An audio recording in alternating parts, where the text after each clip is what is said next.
책 읽는 자작나무.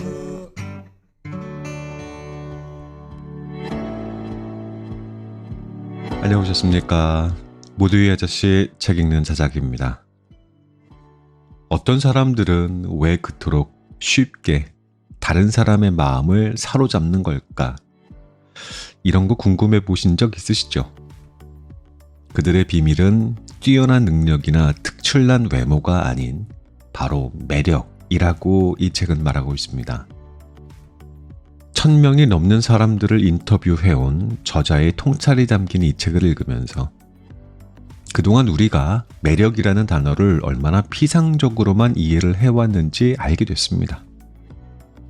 오늘 소개할 책, 호감의 시작, 지은이 히렌최, 펴낸 곳은 북로망스입니다. 책장을 넘기다 보면 우리가 흔히 단점이라고 생각했던 것들이 사실은 특별한 매력이 될 수 있다라는 놀라운 사실을 발견하게 됩니다. 예민함이 세심함으로, 애매한 재능이 독특한 개성으로 탈바꿈되는 과정은 어둠 속에서 별을 발견한 것 같았습니다. 저자는 이런 결점들을 감추거나 고치려고 하기보다 오히려 그것을 자신만의 매력으로 승화시키는 방법들을 제시합니다. 특히 인상 깊었던 곳이 호감이 결코 타고나는 것이 아니라는 점이에요. 책은 4개의 장을 통해서 체계적으로 호감을 만들어가는 과정을 보여주거든요. 마치 정원을 가꾸듯이 우리의 매력도 꾸준한 관찰과 노력으로 키워갈 수 있다는 메시지가 희망적으로 다가옵니다. 가령 나는 보는 눈을 바꾼다라는 첫 장에서는 자신을 바라보는 관점의 전환을 이야기합니다. 우리가 늘 부정적으로만 보았던 특징들이 사실은 우리를 특별하게 만드는 요소일 수 있다는 것이죠. 이어지는 장들에서는 호감 가는 사람들의 특징을 관찰하고 실제로 관계를 만들어가는 방법, 그리고 궁극적으로는 자신만의 독보적인 매력을 구축하는 방법까지 상세히 다룹니다. 읽다 보면 문득 이런 생각이 듭니다. 우리는 그동안 너무 많은 것을 바꾸려 했던 것은 아닐까? 저자는 오히려 있는 그대로의 나를 받아들이는 것에서 진정한 호감이 시작된다고 말했습니다. 이것은 마치 오래된 나무가 자신만의 모습으로 서 있을 때 가장 아름답듯이 우리도 억지로 꾸며내지 않을 때 가장 매력적일 수 있다는 것을 의미하겠죠. 본문 살펴보고요. 클로징 때 다시 뵙겠습니다.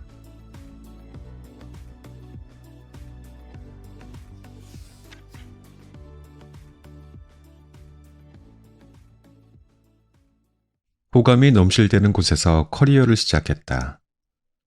웃음이 나는 애정 고백이 오가고 사람들이 노래를 부르며 마음고 웃고 떠드는 곳, 방송국이었다. 그곳에서 나는 라디오 프로그램을 제작하는 PD로 일했다. 정통 라디오와 또 라디오 형식의 뉴미디어 콘텐츠를 만들며 수많은 방송인을 만났다.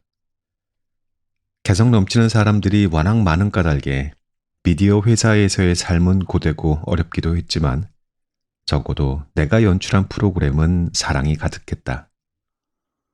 매주 아이돌 가수가 출연하는 콘텐츠를 만들던 당시 팬들이 보낸 사연에는 애정이 가득한 주전 멘트가 아낌없이 담겨 있었다. 생각지도 못한 재치 있는 묘사나 비유가 넘쳐났다. 팬들의 필터를 거치면 예민함은 예민미로, 고장난 손은 매직핸드가 되었고 단점이라고 보일 수 있었던 모습까지 매력으로 둔갑했다. 그들의 표현대로 출연자를 보기 시작하자 내가 미처 보지 못했던 아름다움이 보였다. 함께 콘텐츠를 만들어가는 동료 혹은 제작자의 관점에서 출연자들을 생각할 때에는 알 수 없었던 모습을 발견하게 된 것이다. 그러면서 깨닫게 된 것이 있다. 호감은 시작된다. 그 사람을 다시 한번 바라보게 할 수 있다면. 호감을 얻고 싶었던 순간이 많다. 하지만 일을 하고 관계를 맺을수록 인간관계는 늘 새롭고 어려웠다. 연차가 쌓이면 나아지는 일의 기술에 비해 관계의 기술은 그렇지 않다는 것을 체감하며 항상 고민이 됐다. 그래서 청취자들이 보낸 진심이 더욱 크게 다가왔다. 그들의 눈처럼 상대를 또 나 자신을 세세히 바라볼 수 있다면 호감의 싹은 자라날 것이다. 관심을 갖게 하는 것으로부터 호감이 시작된다. 보고 또 보다 보면 상대의 좋은 점을 알게 되고 그러다 호감이 가는 것이 사람의 심리이다. 그런데 사실 바쁜 일상에서 상대가 나를 다시 한번 바라보게 만드는 일 자체가 쉽지가 않다. 타고나기를 반짝이는 극소수의 사람들을 제외하면 대부분 상대에게 깊은 관심을 받지 못하니 말이다. 그래서 스치는 우연을 인연으로 붙잡고 싶다면, 호감을 얻고 좋은 관계를 만들어가고 싶다면 나부터 돌아봐야 한다고 생각한다. 호감의 눈으로 나 자신을 찬찬히 들여다보면 긍정적인 마음이 쌓여 빛나는 모습으로 비칠지도 모르니까. 나는 오랫동안 나보다 남에게 호감 어린 시선을 보냈다. 20대 초반에는 영화학도로, 사회생활을 하면서는 PD로 카메라 뒤에 서서 타인을 조명했다. 하지만 방송국을 떠나 개인 미디어를 운영하면서부터 바뀌기 시작했다. 아니, 바뀌어야만 했다. 쏟아지는 영상 속에서 한 번이라도 나를 보게 만들려면 내가 빛나야 했다. 나다움을 지키며 시청자에게 호감이 가는 모습을 끌어내기 위해 과거에 내가 출연자를 바라봤던 것처럼 나를 관찰했다. 그러면서 몰랐던 장점이 보였고, 그렇게 억지로 꾸며내기보다 있는 그대로의 모습을 드러내니 세상도 나를 받아들여주기 시작했다. 나는 여전히 내가 좋다가 싫다, 싫다가도 또 좋다. 아마 평생 왔다 갔다 할 것이다. 하지만 그렇게 좋고 싫음을 반복할 수 있다는 것 자체에 희망이 있다고 믿는다. 좋고 싫음 역시 관심에서 나오기 때문이다. 관심을 갖고 나를 지켜보다 보면 더 나아질 수 있는 방향을 찾게 된다. 나아지는 내 모습에 다시 스스로에 대한 호감이 생길 것이다. 수많은 인간관계에서 가끔 방향을 잃을 때가 있다. 그럴 때 나는 닮고 싶은 매력적인 사람들의 태도를 생각한다. 부드러우면서도 단단한 자신만의 오라가 있는 사람들이 타인을 어떻게 대했는지, 그리고 힘들 때 스스로 어떤 말을 해줄 수 있을 것인지. 신기하게도 멋지다고 느낀 사람들과 함께했던 순간을 떠올리는 것만으로도 환기가 된다. 잊지 않기 위해 떠올리고 메모하고 관찰해둔 매력적인 이들의 기록이 차곡차곡 모여 한 권의 책이 되었다. 내가 기록한 다양한 빛깔의 매력이 당신에게도 스스로를 발견하고 재조명하는 힌트가 되었으면 한다.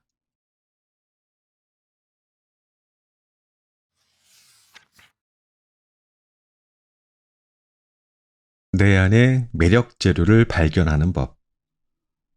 살면서 어른스러워 보인다는 말을 숱하게 들어왔다. 집에서는 맞이인 듯다. 큰 키로 인해 학창시절에는 늘 뒷자리에 앉았고, 고등학생 때 사복을 입으면 출근하는 거냐는 소리를 들었으며, 연장자들은 오히려 나를 동생이 아닌 언니나 누나로 여기곤 했다. 어른스럽다는 말도 반복되면 애늙은이 취급을 받는다. 나는 귀여운 이미지를 가지고 싶었고 귀여운 사람들을 부러워했다. 그래서 사회초년생 때 막내로서 귀여움을 어필할 기회를 노렸건만 그마저도 날아갔다. 입사한 지 6개월도 안 되어 후배가 들어온 것이다. 애 늙은이 같은 모습에서 벗어나고 싶었는데 그쯤 되니 귀여운 이미지가 나를 필사적으로 피하는 것이 아닌가 싶었다. 반년도 안 되어 인생 첫 막내 자리가 사라진 후 나는 받아들였다. 내겐 귀여움이 없다는 것을 그렇다면 귀여움이 없는 나에게는 어떤 장점이 있을까? 먼저 귀여움과 반대되는 이미지를 차례대로 떠올려 보았다. 애늙은이, 어른스러운 사람, 의젓한 사람, 성숙한 사람, 우아한 사람. 이거다 싶은 단어들이 걸렸다. 나는 귀엽진 않지만 친구들과 선배들이 의지할 만큼 어른스러운 면이 있다. 성숙한 스타일의 옷도 잘 어울리는 편이고 자주 진지해지곤 했으니 성숙함이 나의 특징일 것이다. 그렇게 본연의 모습을 부정하는 대신 이미 가진 것에 집중해 보기로 했다. 약점이나 단점, 갖지 못해서 생긴 모습들을 긍정적인 단어로 바꿔보니 내가 가질 수 있는 매력으로 느껴졌다. 생각해보면 나는 라디오 PD로 일하면서 출연자들의 매력을 발견하고 이를 프로그램에 최대한 녹여왔다. 그들에게 해준 것처럼 나의 인생도 프로듀싱이 필요하다고 생각했다. 전 국민에게 사랑받은 무한도전이 떠올랐다. 내가 김태호 PD라면, 유재석이라면 나라는 캐릭터를 어떻게 만들어줄까? 무한도전은 출연진의 단점에서 매력을 발견하고 이를 캐릭터화한 대표적인 프로그램이다.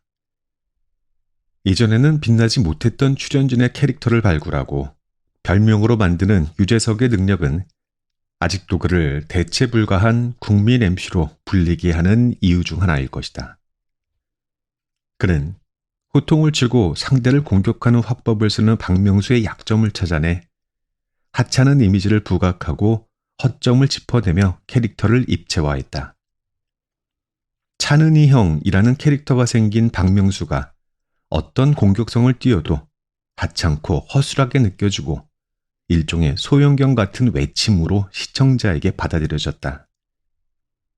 이후 별명왕이라는 별명이 생길 정도로 박명수에게는 다양한 캐릭터가 생겼다. 재미있는 별명을 선점할수록 매력이 짙어졌고 인기가 높아졌다. 매력을 살리려면 PD처럼 생각해보자. 김태호라면, 나영석이라면 나를 어떤 캐릭터로 부르고 띄워줄 것인가? 보다 객관적으로 나를 바라볼 수 있기에 고민하는 것만으로도 힌트가 생긴다. 이 과정에서 단점은 오히려 매력의 재료다. 장점에서 매력이 탄생하고 캐릭터가 되기도 하지만 단점에서 출발하면 매력을 편하게 끄집어내는데 도움이 되기 때문이다. 우리의 뇌 구조 자체가 그렇다. 뇌과학에 의하면 우리의 뇌는 부정적인 사건을 오래 강렬하게 기억하는 부정 편향성이 있다. 적의 공격으로부터 생존하기 위해 부정 편향이 강해진 것이다. 장점을 떠올리는 것이 쉽지 않고 단점만 생각난다고 해도 자연스러운 현상이니 자책하지 말자.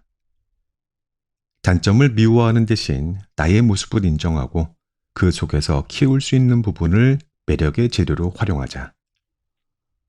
이후 유튜브를 시작하며 캐릭터를 설정하는 과정에서도 이때 잡은 이미지가 도움이 되었다. 나는 개성이 강하거나 말이 빠르진 않지만 차분하고 듣기 편하다는 이야기를 들은 적이 많았다. 웃기진 않아도 따뜻한 공감은 가능했다. 당시에는 TV 방송처럼 정제된 톤으로 말하는 유튜버가 많지 않았다. 예능처럼 일상적인 어투를 쓰거나 재미에 집중한 영상이 대세였던지라 나의 특징을 강조한 편안한 방송이 사람들에게 호감을 줄 수 있었다. 목소리가 허스키하다, 말이 느려서 답답하다, 재미없다 등 지금도 부정적인 피드백이 달릴 때가 있다. 그러나 상처받지 않는다. 나도 아는 내 모습이기 때문이다. 오히려 상처가 되는 말은 내가 모르던 나의 단점 혹은 비판을 가장한 비난이다. 그러니 상처받지 않기 위해서라도 나의 약점이나 단점을 직면하고 인정하는 과정이 필요하다. 부정적인 말을 들었다고 하더라도 이미 수용하고 승화한 것이라면 치명타가 되지 않을 것이다. 건강한 사람은 누구나 약점이 있다는 것을 인정하고 자신의 약점과 나약함도 자연스러운 것으로 받아들인다. 고든 올포트. 마음이 건강한 사람은 시간이 지날수록 빛난다. 그러기 위해 나는 내 모습을 긍정적으로 프레이밍하려고 한다. 단점의 모습을 장점으로 바꿔 생각하거나 발전시키면 사람들은 개성 혹은 매력으로 바라봐준다. 그러니 내 인생의 PD로서 나를 위한 네이밍을 해주자. 코로나 팬데믹으로 집에만 있던 시기에 올드 패션드라는 칵테일에 빠진 적이 있다. 레시피는 생각보다 단순했다. 데코레이션 역할을 하는 체리나 오렌지를 제외하면 버번 위스키, 각설탕, 그리고 앙구스트라 비터스라는 향신료 몇 방울이 메인이었다. 버번 위스키에 각설탕이 들어갔을 때에는 평범했던 술이 앙구스트라 비터스 한 방울을 넣으니 스파이시한 풍미가 생겼다. 따로 먹으면 씁쓸한 시럽이 위스키와 섞여 감칠맛이 난 것이다. 이는 우리의 매력과 닮았다. 아프고 씁쓸한 면이 있어도 앙구스트라 비터스처럼 개성으로 활용했을 때 매력을 완성시키는 훌륭한 재료가 되는 것처럼 말이다. 나의 매력 재료를 찾기 위한 투두 리스트.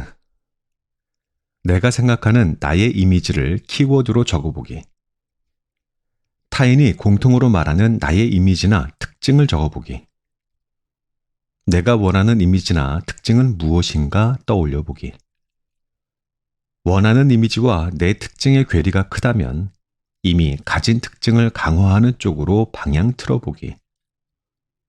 그동안 들어온 단점을 나열한 후 긍정적인 단어로 바꿔보기. 예를 들어 느리다는 여유롭다, 예민하다는 섬세하다. 내가 PD라면 나를 어떤 캐릭터로 표현할지 생각해보기. 지금까지 나열한 키워드들을 종합해 마음에 드는 순서대로 정리하기.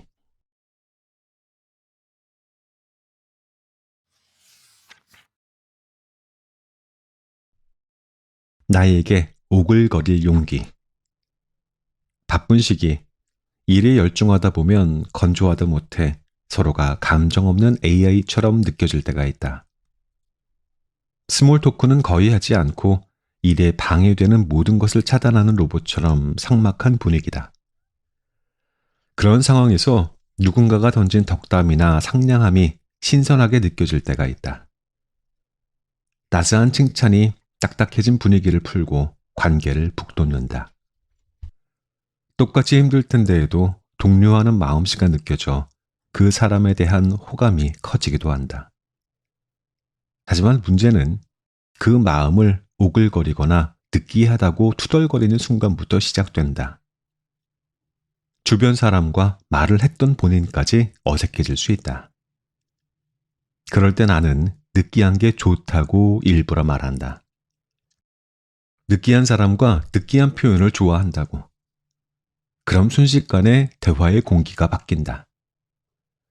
한술 더 뜨면서 또 해달라고 뻔뻔하게 요구하면 어느새 다른 사람들까지 합세해 나를 당황하게 하려고 느끼한 말을 하고 어색해진 분위기가 장난스럽게 변한다. 오글거린다 라는 말이 보편화되면서 말과 행동에 제약이 생긴 듯하다. 대표적으로 다정한 응원이나 따뜻한 말들, 감정적인 표현을 두고 오그라든다고 한다. 서로 주고받는 다정함을 막는 프레임이 생기면서 말을 하려다가도 주저하게 된다. 일상이 점점 삭막해지는 것 같아 어느 순간부터 나는 느끼한 것이 좋다며 소소한 투쟁을 시작했다.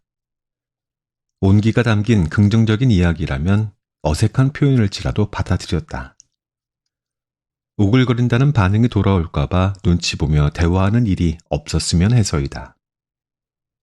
조금 민망해도 인간관계에서 건네는 따뜻한 말은 큰 힘과 동력이 되었으니까.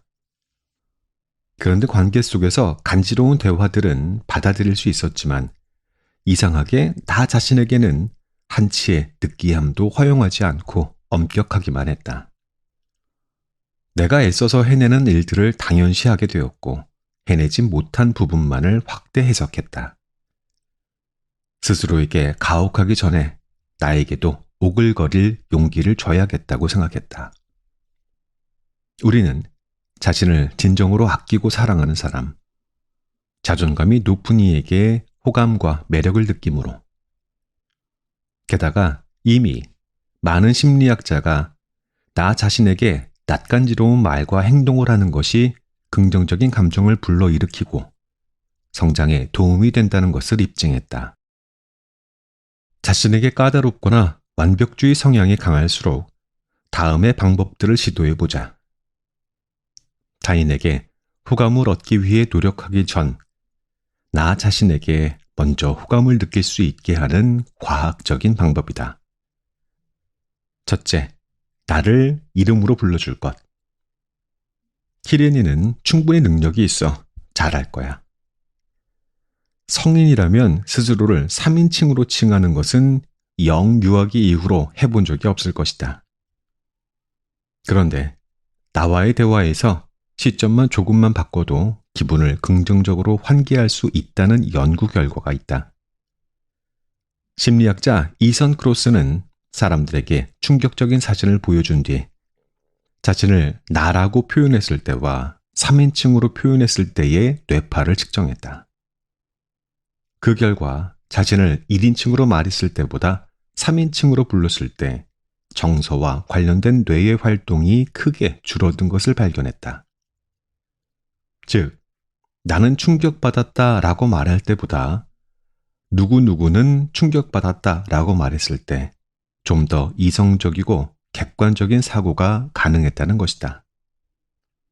반대로 1인칭의 주어를 사용하면 몰입도가 높아지며 더욱 감정적인 기분이 된다고 한다. 스스로 이름을 부르다니 말 그대로 낯간지럽다. 하지만 필요에 따라 활용하면 나를 다루는 똑똑한 방법이 된다.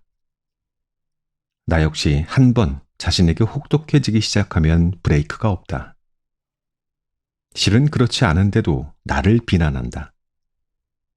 이럴 때 상황을 객관화하고 건강한 사고로 전환하는 방법이 자신을 타자화하는 것이다. 어려운 상황일수록 감정적으로 되기 쉬우니 그럴 때 간단히 자신의 이름을 불러보면 이성적으로 상황을 바라볼 수 있다. 나는 최선을 다하고 있어. 자작이는 최선을 다하고 있어. 나는 꾸준히 성장해 왔고 앞으로 더 많이 성장할 거야. 자작이는 꾸준히 성장해 왔고 앞으로 더 많이 성장할 거야. 두 번째, 스스로를 안아줄 것.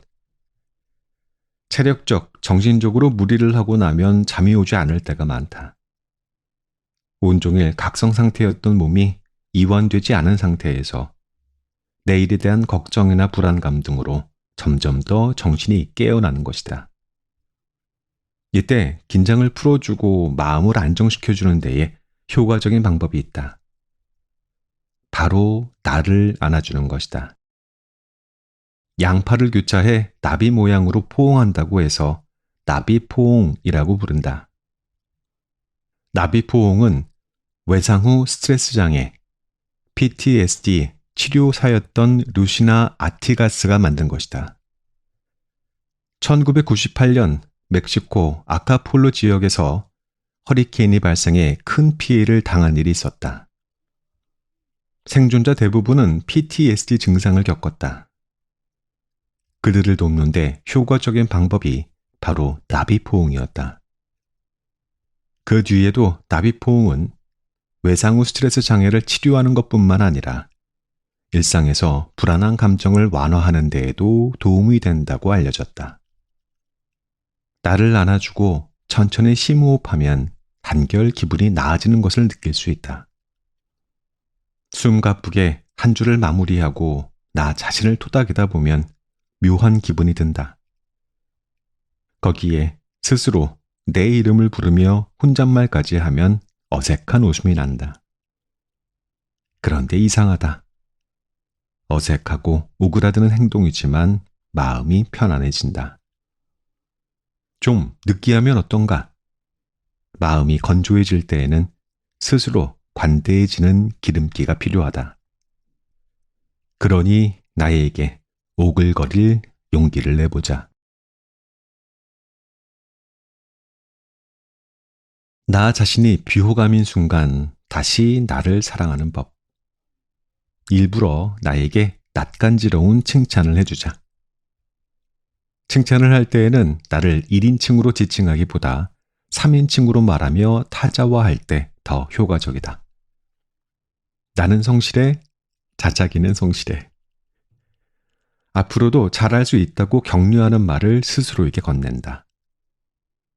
조용히 혼자 있는 시간을 확보하며 마음을 다스린다. 불안함이 짙어질수록 천천히 심호흡한다. 팔을 교차해 내가 나를 안아주는 행동을 해본다. 마음의 여유가 없고 자존감이 떨어지면 나 자신을 비호감으로 여기게 될 확률이 높다. 이럴 때일수록 스스로를 채찍질하는 것은 도움이 되지 않는다. 나를 위한 응원을 건네며 불안함을 가라앉혀보자.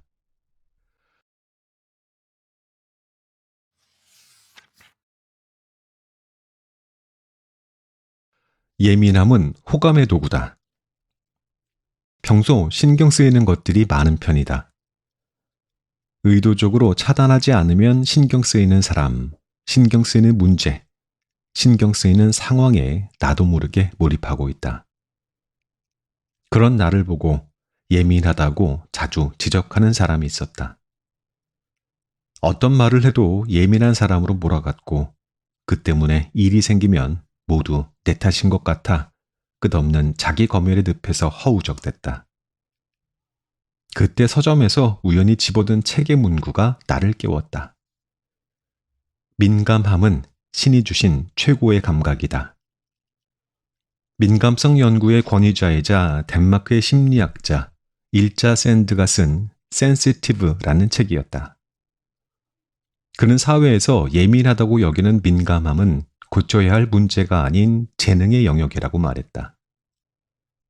민감한 사람은 둔감한 사람보다 많이 느끼고 상상하고 창조할 수 있으며 민감함을 재능으로 발휘한다면 더욱 성장할 수 있다는 것이다.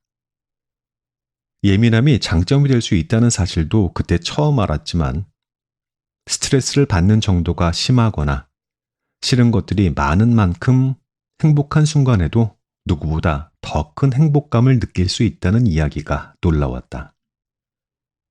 어릴 때부터 잘 웃고 감정 표현에 거리낌이 없던 내 모습이 이 문장만으로 설명이 되었다. 그렇다면 민감함도 얼마든지 호감으로 발전시킬 수 있지 않을까?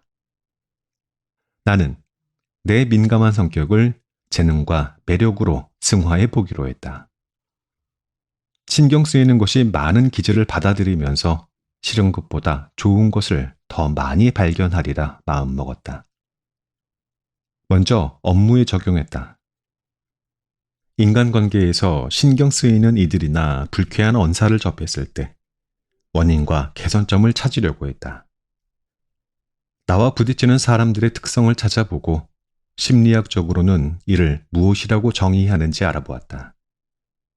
그리고 내가 깨달은 것들을 모아 영상으로 만들어 비슷한 문제로 고민하는 사람들을 위한 대처법을 소개했다. 콘텐츠들이 쌓이며 구독자와 조회수의 반응도 뒤따라왔다. 일자 샌드가 말한 것처럼 민감함을 재능처럼 활용하니 성과를 얻을 수 있었다. 힘든 일을 속으로만 삭히지 않게 되면서 내 인생도 밝은 쪽으로 나아가고 있다. 지금보다 발전하기 위해 배움과 성장이라는 변화를 택한 것이 습관화되었다. 이제 인간관계에서 힘든 사람들을 만날 때면 이런 생각마저 든다. 나에게 영감을 주는 고마운 분들이구나. 덕분에 사람에 대해 고민하고 고찰하고 성장하며 콘텐츠까지 만들 수 있게 하는 뮤즈로 여기게 된다. 또 일상에서도 예민함을 매력으로 발전시키려고 했다. 내가 신경 쓰이는 행동을 타인에게 하지 않는 것 자체가 배려로 발휘될 수 있기 때문이다. 아는 만큼 보인다라는 말처럼 느끼는 만큼 배려한다가 되는 것이다. 섬세한 배려를 다른 말로 하면 다정함이 된다. 그래서 다정한 사람 중 민감한 성격을 가진 사람들이 많다. 싫은 것을 느낀 만큼 타인에게는 행하지 않으려는 태도, 말 한마디를 따스하게 하려는 능력은 세심함에서 비롯되니까. 누군가의 말에 상처받아 본 사람은 안다. 타인이 자신의 말에 똑같이 상처받을 수 있다는 것을. 그래서 괜찮은지, 시간이 필요한지, 도움이 필요한지 물을 수가 있고 상대가 배려받고 있다고 느낄 다정한 말들을 할 수 있다. 일할 때에도 마찬가지이다. 주말에 오는 연락이 싫은 상사는 부득이하게 주말 연락을 해야 하는 경우 후배에게 배려를 담은 말을 건넬 수 있다. 물론 예민함이 잘못 발휘되는 경우도 있다. 프로 불편러라는 말이 생길 정도로 지나친 트집을 잡거나 생떼를 쓰며 눈살을 찌푸리게 하는 사람들이 그렇다. 타인의 입장을 생각하지 않고 자신만 생각하는 사람. 자기 생각을 객관화하지 못하고 습관적으로 오해하는 사람으로 인해 민감함은 재능이 아니라 문제시 되곤 했다. 이들은 자기중심적으로 삶을 살아갈 뿐 다른 사람들을 이해하는 능력은 지니지 못했다. 예민할 수는 있어도 섬세하진 않다. 상황을 섬세한 관점에서 바라볼 힘, 문제적 발언을 하기 전 자신을 돌아볼 섬세한 말이다. 저 사람은 말을 되게 생각하면서 하네. 언젠가 이런 댓글이 달린 적이 있다. 뾰족한 말투였지만 나는 그 댓글이 반가웠다. 타인에게 나도 모르게 상처를 주지 않기 위해 고심하며 단어를 고르고 말 속에 온기를 담고자 하는 노력이 닿은 것으로 느껴졌기 때문이다. 말을 잘하는 사람은 문장을 수려하고 빠르게 구사하기보다 적절한 표현을 올바른 타이밍에 전하는 사람이라고 생각한다. 예민하기 때문에 섬세하게 언어를 다루고 상처를 많이 받은 덕분에 상처받은 사람의 마음에 공감할 수 있기 때문이다. 최소한 의도치 않게 누군가를 상처 주거나 공격하는 말은 덜 할 수 있다. 예민한 나 자신이 때때로 피곤하지만 누군가에게는 섬세한 태도로 다가갈 수 있어서 한편으로는 다행이다. 피로가 극에 달할 때 나는 마음을 다스리는 방법으로 종종 반신욕을 한다. 진정 효과가 있는 라벤더를 입욕제로 넣는데 라벤더가 신경증에 효능이 있어 예민한 사람들에게 효과적이라는 것을 알고 난 뒤로 더욱 애용한다. 그런데 사실 라벤더도 예민한 구석을 지녔다.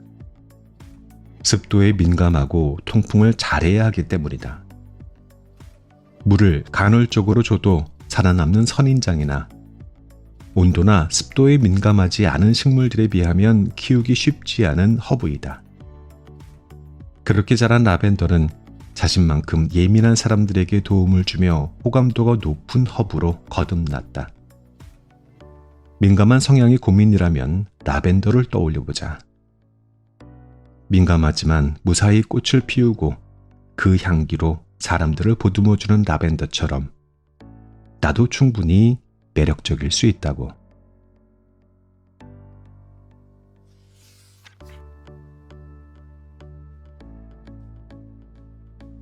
이 책의 낭독은 여기까지 하겠습니다. 이 책의 핵심 메시지는 명확합니다. 진정한 호감이라는 것은 자신을 있는 그대로 받아들이고 그것을 토대로 자신만의 독특한 매력을 발견하고 키워나갈 때 시작된다는 것이죠. 정원사가 각 식물의 고유한 특성을 이해하고 그에 맞게 돌보듯이 우리도 자신만의 독특한 매력을 발견하고 가꾸어 나가는 여정을 시작해야 한다고요. 저는 이 책에서 특히 인상 깊었던 부분이 여기였어요. 우리가 자신의 인생의 PD, 프로듀서가 되어보자는 제안이었습니다. 꼭 외모나 스타일이 아니어도 우리 각자는 분명히 자신만의 독특한 매력을 가지고 있다는 거죠. 그래서 제가 저를 캐릭터화 해볼게요. 내 안에 있기는 있는데 그걸 매력 있는 캐릭터로 만들어 보는 거예요. 저는 제가 제 인생의 PD라면 저를 이렇게 만들어 볼래요. 따뜻한 미소를 가진 세심한데 부담스럽지 않게 배려하는 중년의 남자. 호기심이 많은 성격이어서 다른 사람의 이야기 경청하는 것을 매우 즐기는 사람. 야, 이런 캐릭터면 충분히 매력적이고 호감이 가지 않나요? 여러분들께 이제 질문 드립니다. 만일 여러분이 자신 인생의 프로듀서라면 본인을 어떤 캐릭터로 만들어내시겠습니까? 어떤 특징들을 부각시켜서 자신만의 매력을 표현하시겠습니까? 내 매력을 내가 안 찾아주면 이 세상 누가 그걸 찾아주겠어요? 엔딩 음악 들으면서 곰곰이 생각해 보고요. 꼭 댓글로 남겨주십시오. 꼭입니다. 아셨죠?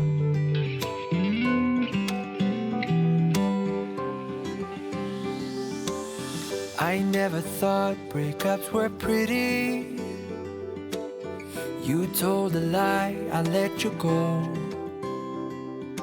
You started the words that I completed, but that was then, so long ago. I told you then, like I say now, that we were golden. Now you're not here, you brought us down, I told you so. Oh, how I wish I didn't care, that we were okay, that I could just erase, rewind, let it roll. Meet me back here next year, and I'll be fine by then. We were on a high, but now we're letting go, and finding the way back is all I know. All I know.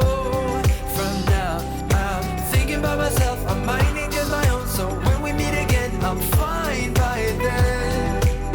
Fine by then. I'll be fine by then. I go to bed to get up early. I go to work and not much change. I met a girl and she's quite funny, but I'm not quite there, ready for love. It's been alright without you here, though it was better when you were there right by my side that long ago. Oh, how I wish I didn't care if I was okay, that I could just erase, rewind, let it roll.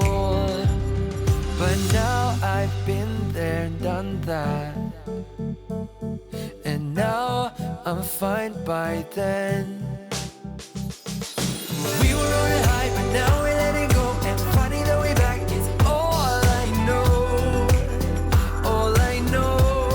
From now, I'm thinking about myself, I'm minding just my own. So when we meet again, I'm fine by then. Fine by then. I'll be fine by then. We were on a high, but now we're letting go, and finding the way back is all I know. All I know. From now, I'm thinking about myself, I'm minding just my own. So when we meet again, I'm fine by then. Fine by then. I'll be fine by then.